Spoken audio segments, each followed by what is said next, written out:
10th class 3rd chapter A tiger in the जू की central idea हम समझेंगे किस प्रकार से लिखना है। बिल्कुल आसानी से समझ में आएगा और आपको कभी भी नहीं भूलेगा, केवल सुनते जाइए। इसमें चैप्टर का नाम है a tiger in the zoo, writer का नाम है लेस्ली नूरिस। अब इसको किस प्रकार से लिखेंगे? The inspiring poem entitled a tiger in the zoo is composed by a famous poet and poetry writer Leslie Norris. ठीक, अब चैप्टर का नाम और राइटर का नाम बदल करके आप दूसरे चैप्टर की भी सेंट्रल आइडिया इस प्रकार से लिख सकते हैं। अब इस चैप्टर का केंद्रीय भाव यानी सेंट्रल आइडिया क्या है, इसको समझ लेते हैं पहले, फिर लिखेंगे।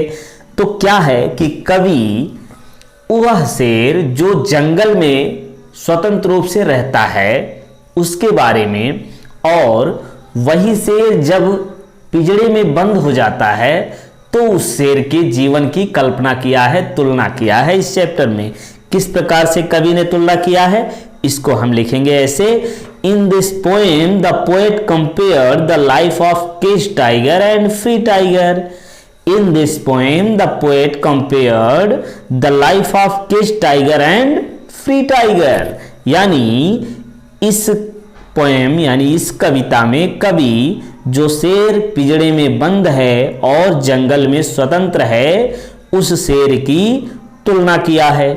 अब कैसे तुलना किया है, इसको इस प्रकार से लिखेंगे। When the lion is in the jungle, it is free in nature. When the lion is in the jungle, it is free in nature. अब लायन की जगह यहाँ हम टाइगर भी ऐड कर सकते हैं। When the tiger is in the jungle, it is free in nature. तो शेर जब जंगल में होता है तो वह स्वतंत्र होता है, फ्री होता है, प्रकृति में स्वतंत्र होता है, फ्री होता है। तो क्या कर सकता है? He could easily catch a deer near a water hole. क्या कहेंगे? He could easily catch a deer near a water hole. यानी वह तालाब के किनारे जो हिरन है उनको आसानी से पकड़ सकता है। And slides through the long grass to his prey.